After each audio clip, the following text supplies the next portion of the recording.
یوں ہی بھٹکتا ہوا نہیں چھوڑ دیا، بلکہ ہماری رشد و ہدایت ہمیں سیدھا راستہ دکھانے کے لیے اس دنیا کے اندر انبیاء اور رسولوں کا سلسلہ جاری کیا، جنہوں نے اس دنیا میں مبعوث ہونے کے بعد اپنی امت کے لوگوں کو اس بات سے باور کروایا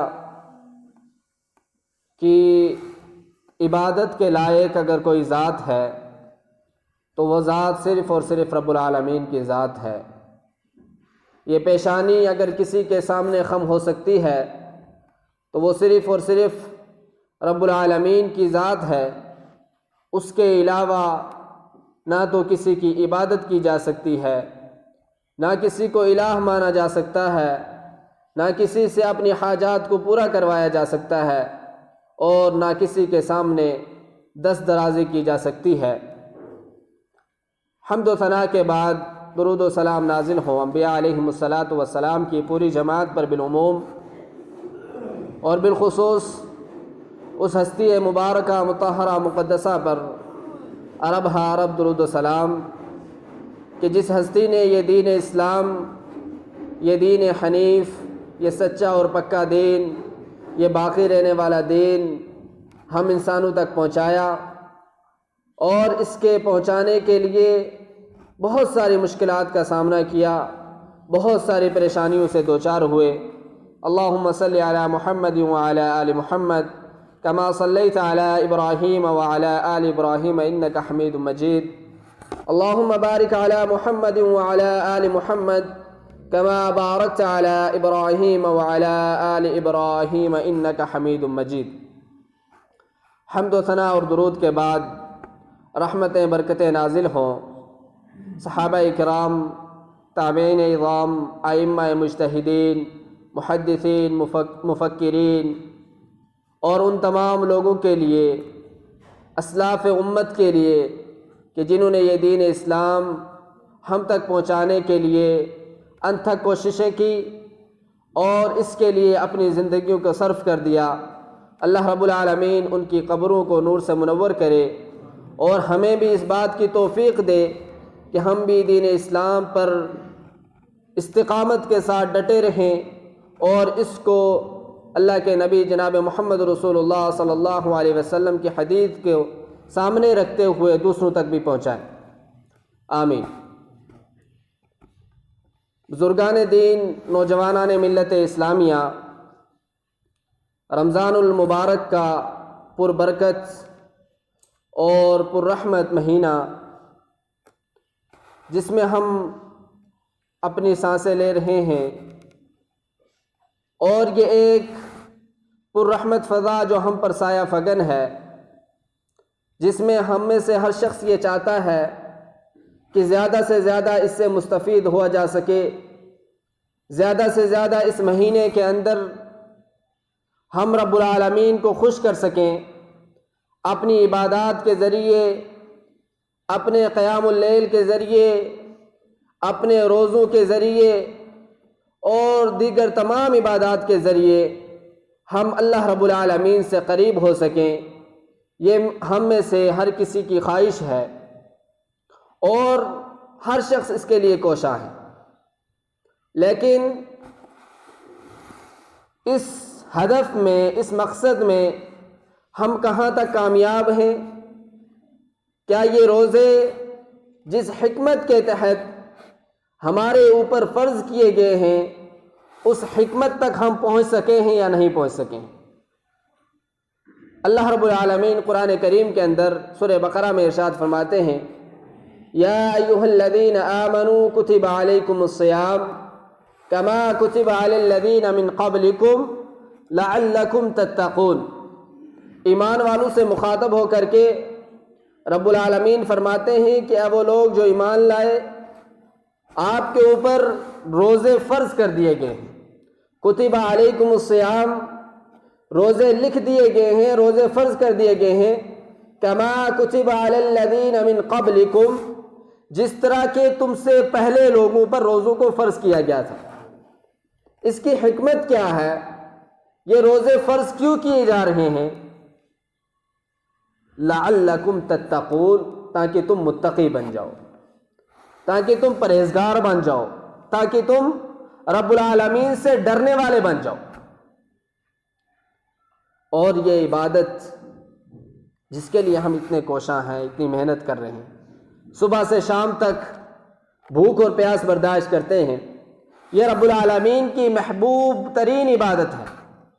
اسی لیے آپ دیکھیں گے کہ سورہ بقرہ کے اندر اس آیت سے پہلے نماز کا حکم آیا ہے، اس آیت سے پہلے زکوٰۃ کا حکم آیا ہے، لیکن وہاں پر رب العالمین نے ایمان والوں کو مخاطب نہیں کیا۔ یا ایھا الذین آمنوا وہاں پر استعمال نہیں کیا، بلکہ جب روزے کی باری آئی وہ اس لیے کہ جب ہم نماز کی ادائیگی کر لیں گے، جب ہم زکوٰۃ کی ادائیگی کر لیں گے، اس کے بعد ہم مستحق ہو جاتے ہیں کہ ہمیں ایمان والا کہا جائے۔ اور پھر فرمایا یا ایھا الذین آمنوا، اے وہ لوگ جو ایمان لائے۔ یہ رب العالمین کا محبوب صیغہ ہے، یا ایھا الذین آمنوا کتب علیکم الصیام کما کتب علی الذین من قبل، کتب علیکم الصیام، تم پر روزے فرض کر دیے گئے۔ آپ اس آیت کے ایک ایک جملے اور ایک ایک حرف پر غور کریں گے تو رب العالمین کی وحدانیت، رب العالمین کی کرم نوازی، رب العالمین کا شرف ہمارے اوپر جو ہے وہ ظاہر ہوتا ہے۔ کتب علیکم الصیام، تم پر روزے فرض کیے گئے۔ چونکہ بظاہر یہ ایک مشقت والا کام ہے، ایک مشکل کا کام ہے کہ آدمی صبح سے شام تک بھوکا رہے اور بہت ساری چیزیں جو اس کے لیے عام حالات میں حلال ہیں، روزے کی حالت میں وہ اس پر حرام ہو جاتی۔ یہ ایک مشکل کام ہے، اس لیے رب العالمین نے اس کو صراحتاً اپنی طرف منسوب نہیں کیا ہے، کیونکہ اللہ رب العالمین کی ذات وہ ذات ہے کتب ربکم علی نفسہ الرحمہ، جس نے رحمت کو اپنے لیے لازم پکڑ لیا۔ اور پھر اس مشقت کے بعد رب العالمین نے ساتھ ہی ساتھ فرمایا کہ اگر تم میں سے کوئی مریض ہے، تم میں سے کوئی بیمار ہے، کسی پریشانی میں ہے، وہ اس چیز کی استطاعت نہیں رکھتا ہے کہ وہ روزہ رکھ سکے، کوئی سفر میں ہے، تو اس کو رب العالمین نے رخصت دی۔ لیکن رخصت دینے کے بعد پھر رب العالمین نے آگے جو کلام کیا ہے وہ پھر یہی ہے کہ بہتر وہ ہے کہ جو اس عبادت کو انجام دے دے، بہتر وہ ہے جو روزہ رکھ لے۔ اگر تم فدیہ، ابتدائی ایام میں فدیہ دینے کا جو حکم تھا، فدیہ دے کر کے آپ اس سے بری ذمہ ہو سکتے ہیں، لیکن بہتر یہ ہے کہ آپ روزہ رکھیں، یہ چیز تمہارے لیے بہتر ہے۔ اور روزے کی کیا فضائل ہیں، روزے کی کیا رب العالمین نے اس کی حکمتیں کیا رکھی ہیں، کس لیے یہ روزہ ہمارے اوپر فرض کیا گیا ہے، کیا اہمیت ہے اس روزے رکھنے کی۔ پہلی بات تو یہ ہے کہ یہ رب العالمین کا محبوب ترین عمل ہے، اور دوسری جو بڑی فضیلت اس کی ہے وہ یہ ہے کہ یہ ایک ایسی عبادت ہے جس کے لیے رب العالمین نے یہ نہیں بتایا کہ اس کا ثواب کتنا ہے۔ تمام عبادات کے بارے میں بتلایا گیا ہے کہ اس کا اتنا ثواب ہے، اس کا اتنا ثواب ہے، لیکن روزے دار کے لیے یہ نہیں کہا گیا کہ روزہ رکھنے پر اتنا ثواب ملے، بلکہ فرمایا الصوم لی وانا اجزی بہ، روزہ میرے لیے ہے اور اس کا ثواب میں دینے والا ہوں، اس کا اجر میں ادا کرنے والا ہوں۔ وہ اجر کتنا ہو سکتا ہے یہ تصور ہم نہیں کر سکتے۔ تمام عبادات کے بارے میں بتلایا گیا کہ اس کا اجر ہے، 10 گنا اس کا اجر ہے، آپ نماز پڑھیں گے اس کا 10 گنا آپ کو ثواب ملے گا۔ لیکن روزے کے بارے میں فرمایا گیا الصوم لی وانا اجزی بہ، روزہ میرے لیے ہے اور اس کا بدلہ میں ہی دوں گا۔ ایسا کیوں ہے؟ کیونکہ یہ ایک بندے اور رب العالمین کے درمیان میں راز ہے، جس راز کو ہر کوئی نہیں جان سکتا ہے۔ نماز پڑھیں گے آپ کو دنیا دیکھتی ہے کہ آپ نماز پڑھ رہے ہیں، اور کوئی عبادت کریں گے اس میں دکھاوا ہو سکتا ہے، دیکھ سکتا ہے کوئی، لیکن روزہ ہے آپ جا کر کے چھپ کر کھا لیں، آپ جا کر کے کوئی ایسا عمل کر لیں کہ جس سے ہمارا روزہ فاسد ہو جائے، ٹوٹ جائے، وہ دنیا والے نہیں جان سکتے، لیکن رب العالمین اس کو جانتا ہے۔ یہ ایک راز ہے بندے اور رب العالمین کے درمیان، جس کی وجہ سے فرمایا الصوم لی، یہ میرے لیے ہے اور اس کا بدلہ بھی میں ہی دوں گا۔ اور دوسری بات کیا ہے کہ بندہ جو ہے پورے دن بھوک برداشت کرتا ہے، پیاس برداشت کرتا ہے، وہ کس کے لیے کرتا ہے؟ رب العالمین کے لیے۔ رب العالمین کا حکم ہے، اس کے حکم کو بجا لاتے ہوئے وہ پورا دن صبح صادق سے لے کر کے غروب آفتاب تک وہ بھوک برداشت کرتا ہے، وہ پیاس برداشت کرتا ہے، وہ اور ان کاموں کو چھوڑ دیتا ہے جو اس کے لیے حلال ہے، لیکن رمضان کی وجہ سے، روزے کی وجہ سے وہ ان کو چھوڑ دیتا ہے۔ تو یہ رب العالمین کے لیے وہ کرتا ہے، اسی لیے رب العالمین نے کہا کہ اس کا بدلہ بھی میں ہی دینے والا ہوں۔ یہ روزے کی دوسری بڑی فضیلت ہے کہ رب العالمین ہی اس کا بدلہ دینے والا ہے، اور ہمیں اس چیز کا حسن ظن ہونا چاہیے کہ اس کا ثواب بہت زیادہ ہے دوسری عبادتوں سے، کیونکہ اس کے اندر اخلاص دوسری عبادتوں سے بڑھ کر۔ اسی طرح سے روزے کی جو تیسری فضیلت ہے وہ یہ کہ روزے کے اندر صبر کی تمام قسمیں جمع ہو جاتی ہیں۔ انسان کی صبر کرنے کا جو حکم دیا گیا ہے، اس کی جو قسمیں بتائی گئی ہیں کہ صبر کتنی طرح کا ہوتا ہے، کیا کیا اس کی قسمیں ہیں، وہ تمام کی تمام قسمیں روزے کے اندر جمع ہو جاتی ہیں۔ صبر عن المعصیہ، صبر عن المصیبہ، اور صبر عن الطاعہ۔ صبر کی 3 قسمیں ہیں۔ پہلی قسم یہ ہے کہ اطاعت میں صبر۔ جب بندہ روزہ رکھتا ہے تو وہ رب العالمین کی اطاعت پر جمع رہتا ہے، پورا دن وہ جمع رہتا ہے، رب العالمین کی اطاعت کرتا ہے۔ ایک چیز کا حکم دیا گیا ہے، روزہ رکھنا ہے، کتب علیکم الصیام، روزہ فرض کر دیا گیا ہے، اس کا بندہ جو اس کو ماننے والا ہے وہ روزہ رکھتا ہے، گویا کہ وہ اطاعت کرتا ہے۔ اور یہ صبر عن الطاعہ، اطاعت میں صبر کرنا، یہ صبر کی ایک قسم ہے۔ اور دوسری قسم کیا ہے؟ صبر عن المعصیہ، معصیت سے وہ دور ہو جاتا ہے، روزے کی وجہ سے وہ ان چیزوں کو چھوڑ دیتا ہے جن کی وجہ سے روزہ ترک ہو سکتا ہے، اور وہ چیزیں کیا ہے؟ وہ معصیت ہیں۔ جھوٹ بولنا، روزہ ٹوٹتا نہیں لیکن روزے پر اثر پڑتا ہے۔ اسی طرح سے شہوت کرنا، ہم بستری کرنا، یہ دوسرے ایام میں جائز ہے، حلال ہے، لیکن روزے کی حالت میں اس کو حرام کر دیا گیا ہے، تو رب العالمین کا جو بندہ ہے وہ اس کو اس کے لیے چھوڑ دیتا ہے۔ تو یہ کیا ہے؟ صبر عن المعصیہ، معصیت پر صبر ہے۔ اور صبر کی جو تیسری قسم ہے صبر عن المصیبہ، مصیبت میں صبر۔ وہ کس طرح سے کہ بندہ پورا دن بھوکا رہتا ہے، پیاس برداشت کرتا ہے، دوسری تکالیف برداشت کرتا ہے، اس پر وہ صبر کرتا ہے، مصیبت میں وہ صبر کرتا ہے۔ تو یہ کیا ہے؟ صبر عن المصیبہ، مصیبت پر صبر۔ اب آپ دیکھیں گے کہ صبر کی جتنی قسمیں ہیں وہ تمام کی تمام اس میں جمع ہو گئی۔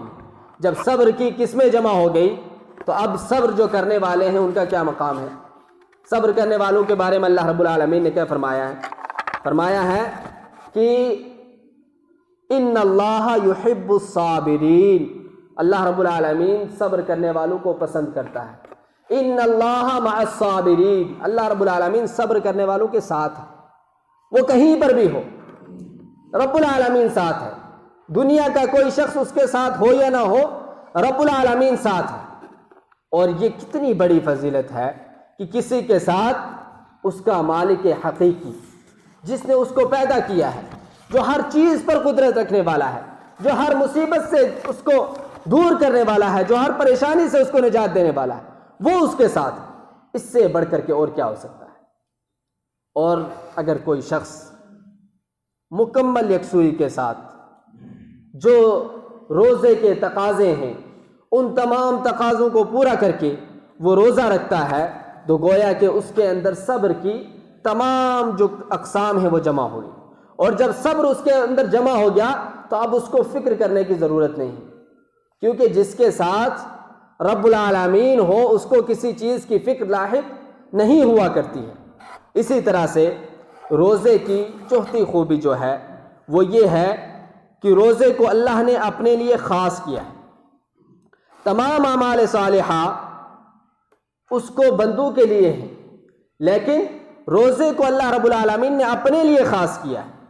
فرمایا کل عمل ابن آدم لہ الا الصیام فانہ لی وانا اجزی بہ، ابن آدم کا ہر عمل اس کے لیے ہے، ہر عمل میں کچھ نہ کچھ دنیاوی بدلہ ہے، لیکن روزہ ایک ایسی عبادت ہے کہ جس میں دنیاوی بدلہ کوئی نہیں۔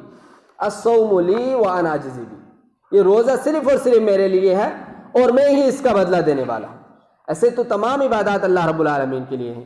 قل ان صلاتی ونسکی ومحیای ومماتی للہ رب العالمین، تمام کی تمام عبادات، مجموعہ عبادات اللہ رب العالمین کے لیے، لیکن اس میں سے روزے کو خاص کر دینا، یہ روزے کی فضیلت پر ایک بہت بڑی دلیل ہے کہ روزے کی اتنی فضیلت ہے کہ تمام اعمال جو عام تھے کہ اللہ رب العالمین کے لیے ہیں، ان میں سے ایک چیز کو خاص کر دیا گیا، ایک چیز کو، ایک عبادت کو مکمل طور سے اللہ رب العالمین نے اپنے لیے خاص کر دیا۔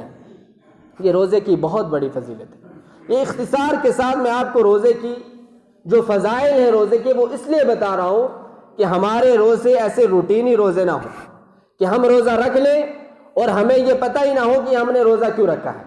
روزہ رکھ کر کے ہم وہ تمام کام کریں جن سے روزے کے اندر منع کیا گیا، ہم اس کو عبادت ہی نہ سمجھیں، بس گھر والے روزہ رکھ رہے ہیں ہم بھی روزہ رکھ رہے ہیں، کسی کے پریشر میں روزہ رکھ رہے ہیں، کسی کے ڈر سے روزہ رکھ رہے ہیں، دکھاوے کے لیے روزہ رکھ رہے ہیں، بلکہ روزے کی ایک خاص حکمت ہے، وہ یہ ہے لعلکم تتقون، تاکہ تم متقی ہو جاؤ، پرہیزگار ہو جاؤ، رب العالمین سے ڈرنے والے ہو جاؤ۔ یہی وجہ ہے کہ روزے کی اتنی ساری فضیلتیں بیان کی گئی ہیں۔ اور اس کی ایک اور فضیلت وہ یہ ہے کہ روزے دار کے منہ کی جو بو ہوا کرتی ہے، رب العالمین اس کو مشک، جو ایک بہترین خوشبو ہے، اس سے بھی زیادہ رب العالمین اس کو پسند کرتے ہیں۔ رب العالمین روزے دار کے منہ کی بو کو بہت زیادہ پسند کرتے ہیں۔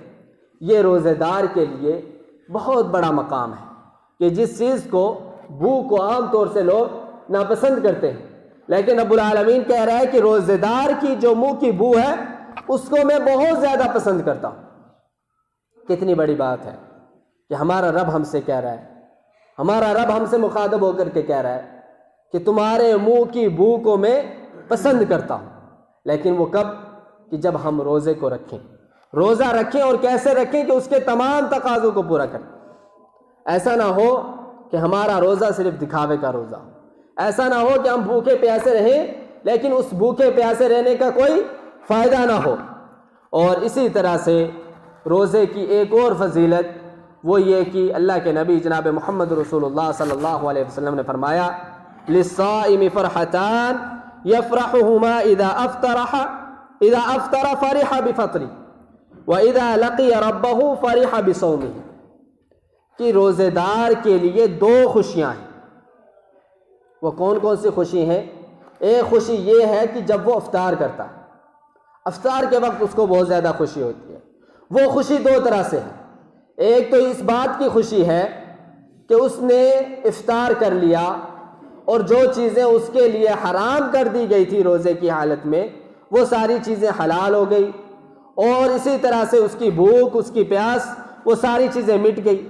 اور دوسری خوشی اس میں یہ ہے کہ اس نے ایک عبادت کو پائے تکمیل تک پہنچا لی، ایک عبادت جو اس کے اوپر فرض کی گئی تھی اس نے اس کو مکمل کر دیا۔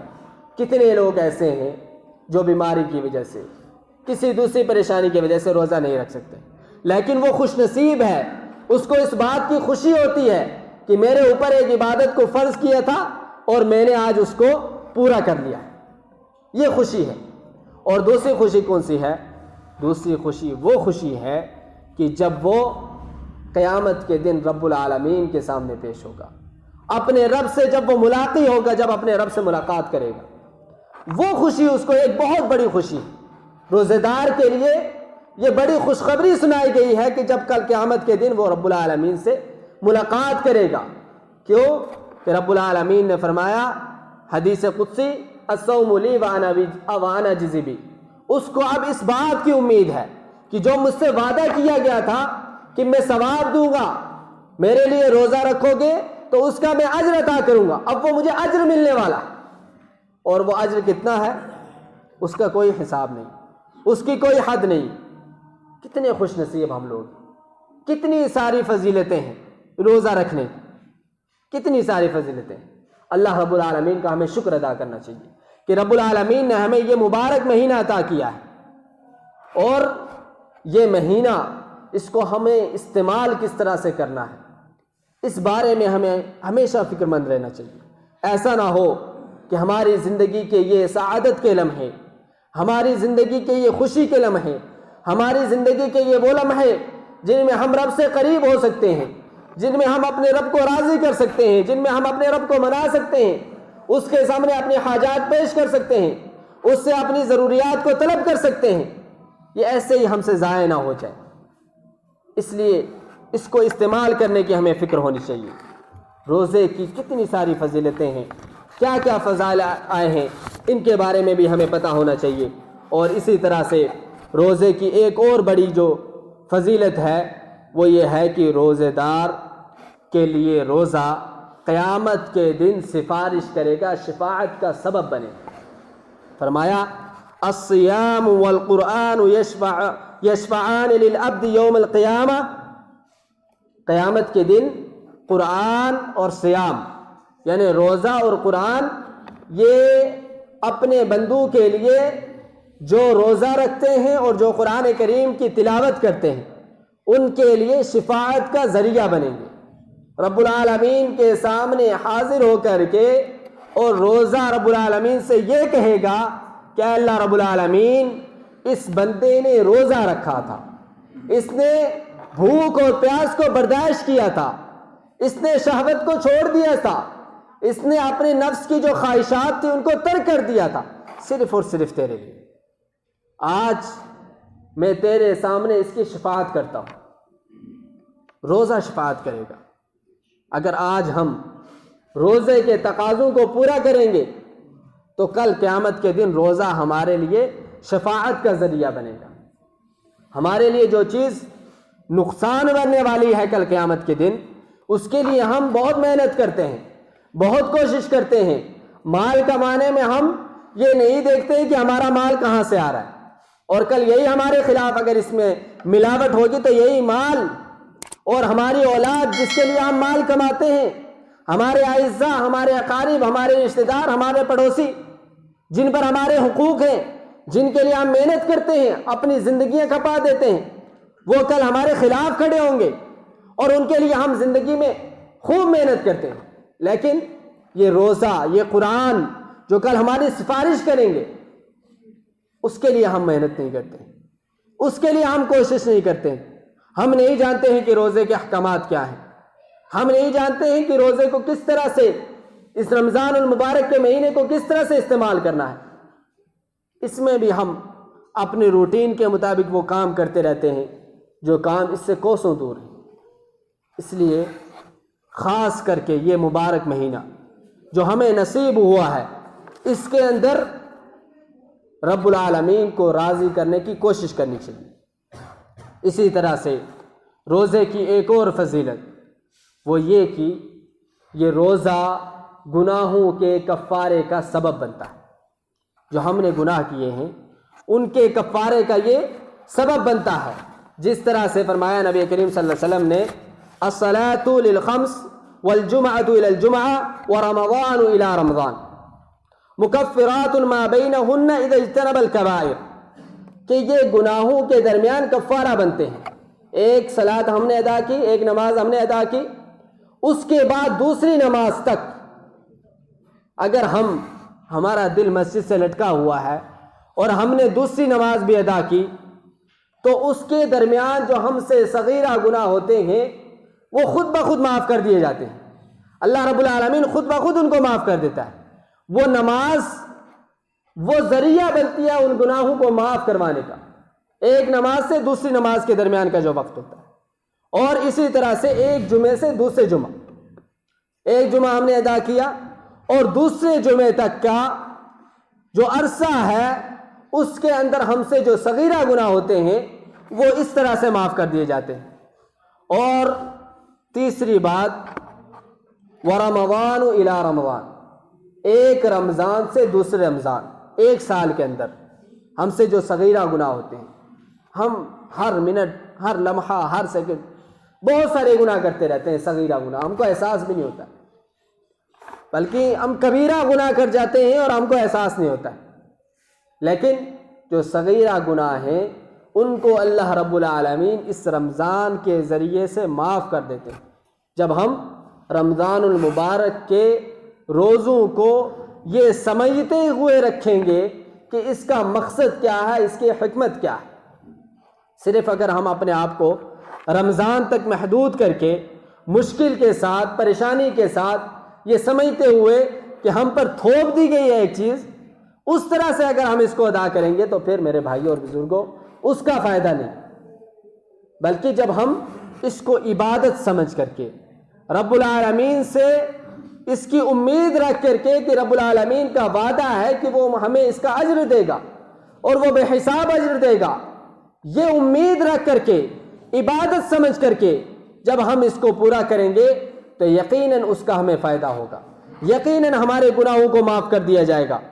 اور اسی طرح سے اس کی ایک اور فضیلت یہ ہے کہ یہ جہنم سے بچنے کا سبب ہے۔ رسول اکرم صلی اللہ علیہ وسلم نے فرمایا کہ روزہ ڈھال ہے جس کے ذریعے سے بندہ جہنم کی آگ سے بچتا ہے،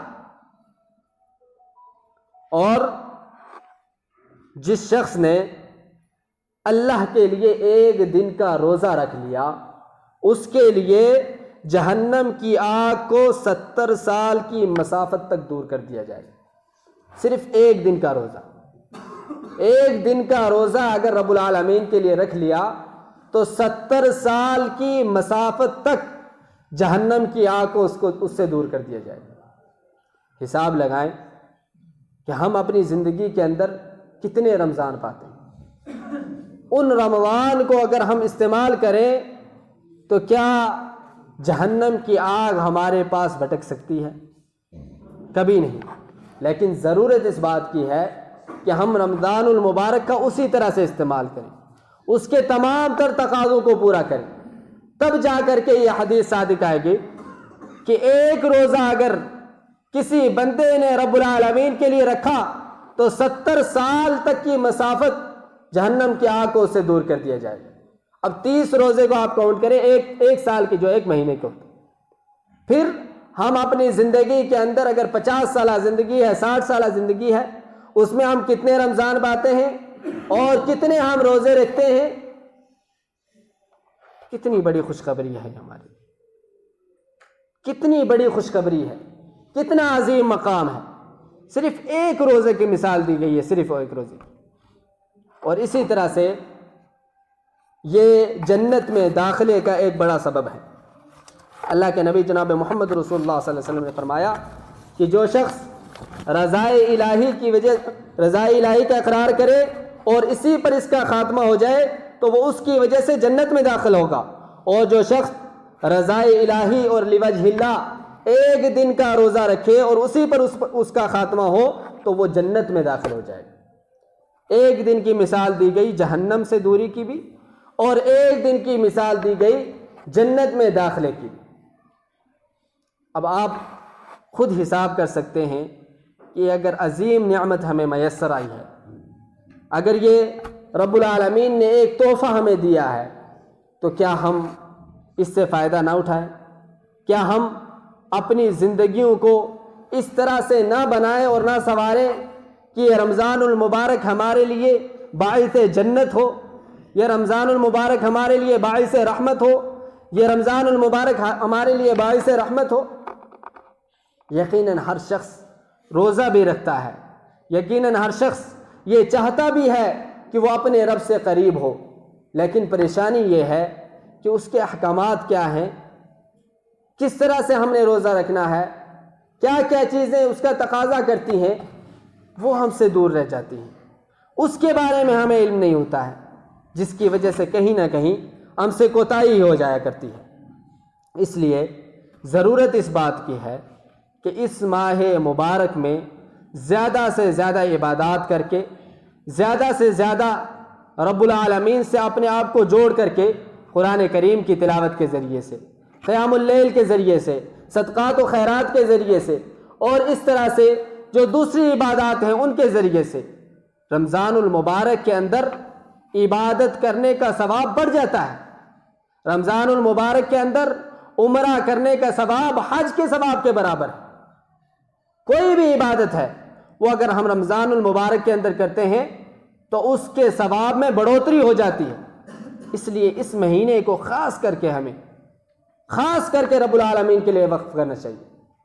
یوں تو سارے مہینوں کو رب العالمین کے لیے وقف کرنا چاہیے اور زیادہ سے زیادہ اس کی عبادات میں لگانا چاہیے، لیکن خاص کر کے یہ مہینہ کہ جس کی اتنی ساری فضیلتیں بیان کی گئی ہیں، جس کے اندر ثواب کی بہت زیادہ بڑھوتری ہو جاتی ہے، اس مہینے کو اپنے گناہوں کے کفارے کا سبب بنانا چاہیے۔ اس مہینے کو جنت میں دخول کا سبب بنانا چاہیے۔ اس مہینے کو جہنم کی آگ سے بچاؤ کا سبب بنانا چاہیے، اور اس مہینے کو رب العالمین سے قریب ہونے کا سبب بنانا چاہیے۔ اللہ رب العالمین ہمیں ان باتوں کی توفیق عطا فرمائے۔ اللہ رب العالمین یہ رمضان المبارک کا مہینہ ہمارے لیے باعث برکت بنا۔ اللہ رب العالمین یہ رمضان کا مہینہ ہمارے لیے باعث برکت بنا۔